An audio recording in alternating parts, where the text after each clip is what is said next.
ಸ್ನೇಹಿತರೆ, ಇದೆ ನೋಡಿ ಟಿ ಹರಿಕೃಷ್ಣ ಮತ್ತು ಶಕೀಲ್ ಅಹಮದ್ ಸರ್ ಅವರ ಸ್ಮಾರಕ. ಇಲ್ಲೇನೆ ಅವರ ಒಂದು ಘಟನೆ ಆಗಿದ್ದು. ಇಲ್ಲಿ 3 ಬಿಳಿ ಬಣ್ಣದ ಒಂದು ವಿಭೂತಿ ಪಟ್ಟೆ ಬಳೆದಂಥ ಕಲ್ಲನ್ನು ಇಟ್ಟಿರ್ತಾನೆ ವೀರಪ್ಪನ್ನು ಇದೇ ಜಾಗದಲ್ಲಿ.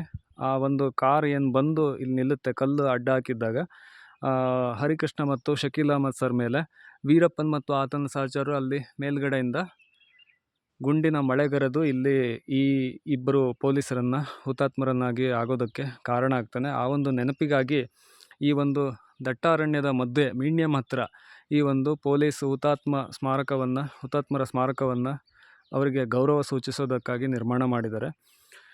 ಸ್ನೇಹಿತರೆ, ಅವರ ಜೊತೆಗೆ ಒಟ್ಟು ಟಿ ಹರಿಕೃಷ್ಣ ಮತ್ತು ಶಕೀಲ್ ಅಹಮದ್ ಸರ್ ಜೊತೆಗೆ ಇನ್ನೂ 4 ಜನ ಸಿಬ್ಬಂದಿಗಳು ಮೃತಪಡ್ತಾರೆ. ಒಟ್ಟು 6 ಜನ ಈ ಒಂದು ಮೀಡಿಯಂ ಹತ್ತಿರ ನಡೆದ ಹತ್ಯಾಕಾಂಡದಲ್ಲಿ ತಮ್ಮ ಪ್ರಾಣವನ್ನು ಚೆಲ್ತಾರೆ ವೀರಪ್ಪನನ್ನು ಹಿಡಿಯೋದಕ್ಕಾಗಿ. ಸ್ನೇಹಿತರೆ, ಇಲ್ಲಿ ನೋಡಿ ಎಂಥ ದಟ್ಟ ಅರಣ್ಯ ಅಂತೇಳಿದರೆ, ಈ ಒಂದು ಕಾಡಿನಲ್ಲಿ ನನಗೆ ಅನ್ನಿಸ್ತಾ ಇರೋದು ವೀರಪ್ಪನನ್ನು ಹಿಡಿಯೋದು ಅಸಾಮಾನ್ಯ. ಇಲ್ಲಿ ವೀರಪ್ಪನಲ್ಲ, ಈಗ ನಾನೇ ಇಲ್ಲಿ ಹೋಗೋದಕ್ಕೆ ಪ್ರಯತ್ನ ಮಾಡಿದ್ರು ಅಲ್ಲಿ ಸ್ವಲ್ಪ ಮೇಲ್ಗಡೆ ಇಲ್ಲೇನೂ ಇಲ್ಲ, ಆರಾಮಾಗಿ ಹೋಗ್ಬೋದು ಅಂತ ಅಂದ್ಕೊಂಡು ಹೋದೆ. ಆದರೆ ಹೋಗೋಕ್ಕಾಗಲಿಲ್ಲ. ಅಲ್ಲೆಲ್ಲ ಮುಳ್ಳು ಗಿಡಗಳು, ಪೊದೆಗಳು ಎಲ್ಲ ಬಟ್ಟೆ ಹರ್ಕೊಂಡು ಹೋಗುವಂತಹ ಸಿಚುವೇಶನ್ ಇದೆ ಅಲ್ಲಿ ಮೇಲೆ ಹೋದರೆ. ಅದೇ ರೀತಿ ಇಲ್ಲಿ ನೋಡಿದ್ರೆ ಅನಿಸುತ್ತೆ, ಇಲ್ಲಿ ಜಾಗ ಇದೆ ಹೋಗ್ಬೋದು ಅಂತೇಳಿ.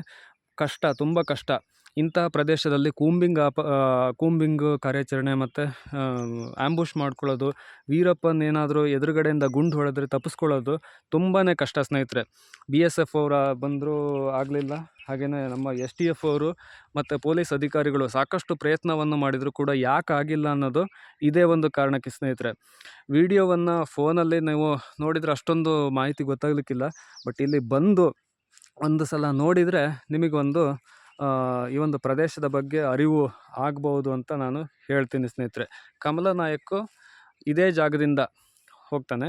ಗುರುನಾಥನ್ನ ಏನಿರ್ತಾನೆ ವೀರಪ್ಪನ ಸಹಚರ, ಗುರುನಾಥನ್ನ ಸಾವಿಗೆ ಪ್ರತೀಕಾರವಾಗಿ ಸೇಡು ತೀರಿಸ್ಕೊಳ್ಳೋದಕ್ಕೋಸ್ಕರ ಮೋಸ ಮಾಡಿ ವೀರಪ್ಪನ್ನು ಈ ಒಂದು 6 ಜನ ಪೊಲೀಸರ ಒಂದು ಜೀವದ ಜೊತೆ ಚೆಲ್ಲಾಟಾಡಿ ಅವರ ಒಂದು ಪ್ರಾಣವನ್ನೇ ತೆಗಿತಾನೆ ಸ್ನೇಹಿತರೆ.